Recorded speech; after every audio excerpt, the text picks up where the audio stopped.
Welcome back. ಬಿಜೆಪಿಯ ಶಾಸಕ ಶಿವರಾಮ್ ಹೆಬ್ಬಾರ್ಗೆ ಇವತ್ತು ಒಂದು ರೀತಿ ಅಗ್ನಿ ಪರೀಕ್ಷೆ. ಬಿಜೆಪಿಯಿಂದ ಆಲ್ರೆಡಿ ಒಂದು ಹೆಜ್ಜೆನ ಹೊರಗಿಟ್ಟಿರೋ ಹೆಬ್ಬಾರ್ಗೆ ಇವತ್ತು ನಿಜವಾದ ಅಗ್ನಿ ಪರೀಕ್ಷೆ ಇದೆ.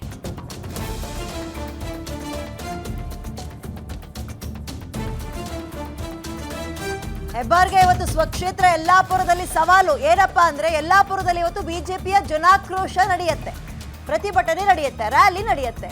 ಉತ್ತರ ಕನ್ನಡದ ಯಲ್ಲಾಪುರದಲ್ಲಿ ಜನಾಕ್ರೋಶ ಯಾತ್ರೆಯನ್ನ ಬಿಜೆಪಿ ಹಮ್ಮಿಕೊಂಡಿದೆ. ಅದರಲ್ಲಿ ಹೆಬ್ಬಾರ್ ಅವರು ಪಾಲ್ಗೊಂಡ್ರೆ ಬಚಾವ್, ಅಲ್ಲಿಗೆ ಸೇಫ್ ಆಗ್ತಾರೆ. ಇಲ್ಲ ಅಂದ್ರೆ ಹೋಗ್ಲಿಲ್ಲ ಅದಕ್ಕೆ ಅನ್ಕೊಳ್ಳಿ. ಹಲವು ಸಲ ಎಚ್ಚರಿಕೆ ಕೊಟ್ಟಿದ್ರಲ್ಲ, ಈ ಸಲ ಯತ್ನಾಳ್ ಅವ್ರಿಗೆ ಮಾಡಿದಂತಹ ಪರಿಸ್ಥಿತಿ ಅವರಿಗೂ ಬಂದ್ಬಿಡುತ್ತಾ ಗೊತ್ತಿಲ್ಲ.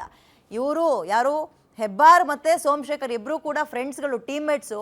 ಬಿಜೆಪಿಗೆ ಏನು ಕರೆದ್ರು ಹೋಗಲ್ಲ, ಪಕ್ಕದ ಮನೆ ಕಾಂಗ್ರೆಸ್ನಲ್ಲಿ ಏನಾದರೂ ಕೂಡ ಅಟೆಂಡ್ ಆಗ್ತಾ ಇದ್ರು, ಒಂದು ಡಿನ್ನರ್ ಮೀಟಿಂಗಿಗೂ ಬಿಡ್ತಾ ಇರಲಿಲ್ಲ. ಸೊ ಇವತ್ತು ಏನು ಮಾಡ್ತಾರೆ? ಪಕ್ಷದ ಪರವಾಗಿ ನಿಂತ್ಕೊಳ್ತಾರಾ ಅಥವಾ ಅಗೇನ್ ತಮ್ಮ ಬುದ್ಧಿನ ತೋರಿಸ್ತಾರಾ? ಕಾದ್ ನೋಡೋಣ. ಮೋರ್ ಡೀಟೇಲ್ಸ್ ನನ್ನ ಕಲೀಗ ಮಾರುತಿ ನೀಡ್ತಾರೆ ಇದ್ರ ಬಗ್ಗೆ. Good morning Maruti. ಎಸ್, ಇವತ್ತೊಂದು ರೀತಿ ಹೆಬ್ಬಾರ್ ಅವ್ರಿಗೆ ಡೂ ಆರ್ ಡೈ ಸಿಚುವೇಶನ್ ಅಂತ ಅನ್ಬೋದಾ? ಪಾಲ್ಗೊಂಡ್ರೆ ಹಿಂಗೆ, ಪಾಲ್ಗೊಂಡ್ಲಿಲ್ಲ ಅಂದ್ರೆ ಗೇಟ್ ಪಾಸ್, ಈ ರೀತಿ ಡಿಸಿಷನ್ಗೆ ಬರ್ಬೋದಾ ಬಿಜೆಪಿ?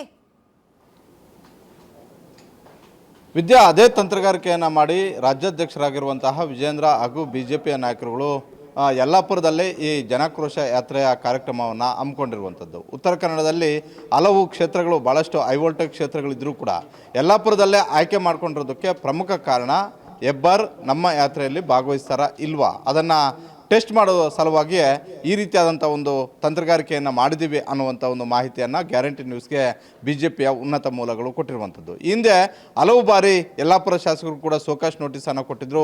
ಪಕ್ಷದ ವಿರುದ್ಧ ನೀವು ಕೆಲಸ ಮಾಡ್ತಾ ಇದ್ದೀರಾ, ಎಚ್ಚರಿಕೆ ಸರಿಪಡಿಸ್ಕೊಳ್ಳಿ ಅನ್ನುವಂಥ ಒಂದು ಸೂಚನೆ ಮತ್ತು ಸಂದೇಶವನ್ನು ರವಾನೆ ಮಾಡುವಂಥ ಒಂದು ಕೆಲಸ ರಾಜ್ಯ ಬಿಜೆಪಿ ಹಾಗೂ ರಾಷ್ಟ್ರೀಯ ಮಟ್ಟದ ಬಿಜೆಪಿ ನಾಯಕರು ಕೊಟ್ಟಿದ್ದರು. ಆದರೂ ಕೂಡ ಕಾಂಗ್ರೆಸ್ ಸರ್ಕಾರದ ಜೊತೆ ಇವರ ನಂಟು ಮತ್ತು ರಾಜಕೀಯ ಸ್ನೇಹ ಸಂಬಂಧ ಚೆನ್ನಾಗೇ ಇದೆ.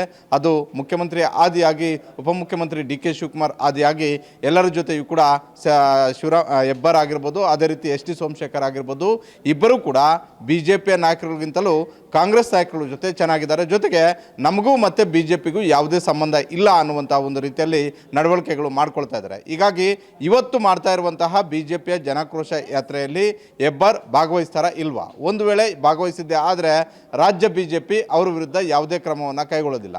ಒಂದು ವೇಳೆ ಭಾಗವಹಿಸದೇ ಇದ್ದು ಅಲ್ಲಿ ಬಿಜೆಪಿಯ ರಾಜ್ಯಾಧ್ಯಕ್ಷರು ಹಾಗೂ ಬಹುತೇಕ ನಾಯಕರು ಕೂಡ ಇವತ್ತು ಭಾಗವಹಿಸ್ತಾ ಇರೋದ್ರಿಂದ ಈ ಪ್ರತಿಭಟನೆಗೆ ಗೈರಾಗಿದ್ದೆ ಆದರೆ ಬಹುತೇಕ ಇವತ್ತಿನಿಂದ ಅವರನ್ನು ಕಿಕ್ಔಟ್ ಮಾಡೋದಕ್ಕೆ ಎಲ್ಲ ಸಿದ್ಧತೆಗಳನ್ನು ರಾಜ್ಯ ಬಿಜೆಪಿ ಮಾಡ್ಕೊಳ್ಬೋದು.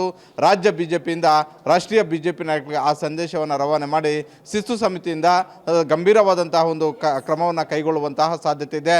ಈಗಾಗಲೇ ಯತ್ನಾಳ್ ಅವರಿಗೆ ಯಾವ ರೀತಿಯಾಗಿ ಉಚ್ಚಾಟನೆಯ ಶಿಕ್ಷೆಯನ್ನು ಕೊಟ್ಟರೋ ಅದೇ ರೀತಿ ಹೆಬ್ಬಾರ್ ಅವ್ರಿಗೂ ಕೂಡ ತೆಗೆದುಕೊಳ್ಳುವಂತಹ ಎಲ್ಲ ಸಾಧ್ಯತೆಗಳು ಕೂಡ ದಟ್ಟವಾಗಿದ್ದಾವೆ. ಹೀಗಾಗಿ ಇವತ್ತು ಯಲ್ಲಾಪುರ ಕ್ಷೇತ್ರ ಶಾಸಕರಾಗಿರುವಂತಹ ಧನ್ಯವಾದ ಡೀಟೇಲ್ಸ್ಗೆ. ಎಸ್, ಯತ್ನಾಳ್ ರೀತಿಯಲ್ಲಿ ಉಚ್ಚಾಟನೆ ಆಗ್ತಾರಾ ಅಥವಾ ಪಕ್ಷದಲ್ಲಿ ಪಾಲ್ಗೊಳ್ತಾರಾ ಈ ಕಾರ್ಯಕ್ರಮದಲ್ಲಿ ನೋಡೋಣ.